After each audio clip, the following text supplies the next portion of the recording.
before the first sunrise, before the first human breath, even before the earth was formed, there was a time the Bible only hints at. A prehistoric age beyond human memory, filled with heavenly beings, unimaginable beauty, and rebellion. Today we travel back to discover what the Bible says existed in those mysterious times, before Genesis. When we hear the word prehistoric, we often think of dinosaurs or ancient caves. But in the biblical sense, prehistoric means everything that happened before recorded human history, before Adam and Eve, before the written scriptures, before in the beginning. The first truth the Bible reveals about prehistoric time is simple yet staggering. God existed.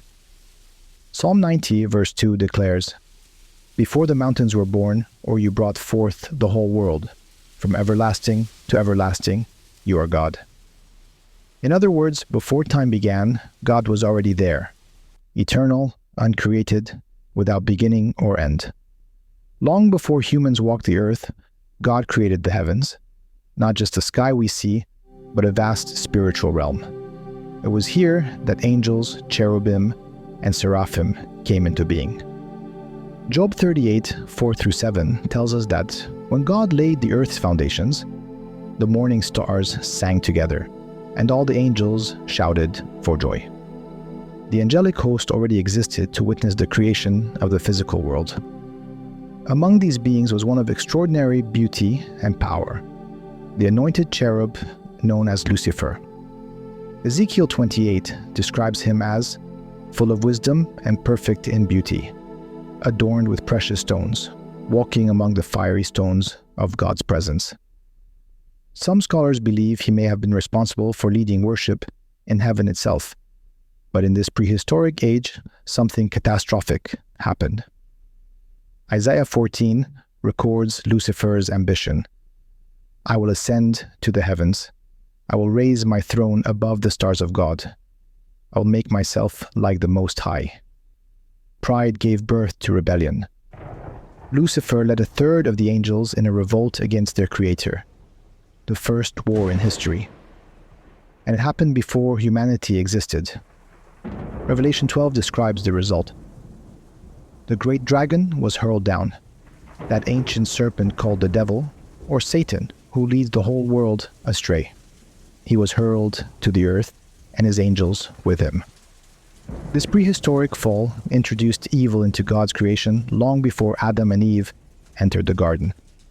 Some Bible interpreters suggest there may have been a vast span of time between Genesis 1:1. In the beginning, God created the heavens and the earth, and Genesis 1:2, where the earth is described as formless and void. Could this be the aftermath of Satan's rebellion? Could prehistoric earth have been destroyed and remade? While the Bible does not give full details, the possibility stirs deep questions.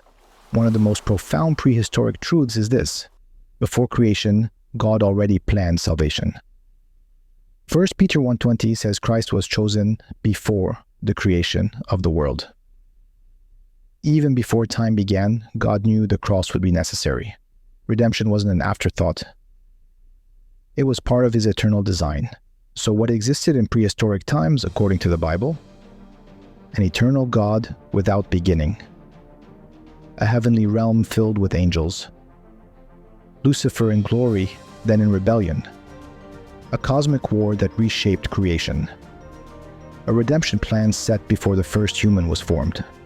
The prehistoric world reminds us of this truth. History didn't begin with us, and it won't end with us. We are part of a much larger story, one that began in eternity past and will continue into eternity future. The question is, where will you stand in that story? If you found this journey into the Bible's prehistoric world eye-opening, make sure to like, share, and subscribe for more explorations of Scripture's hidden history.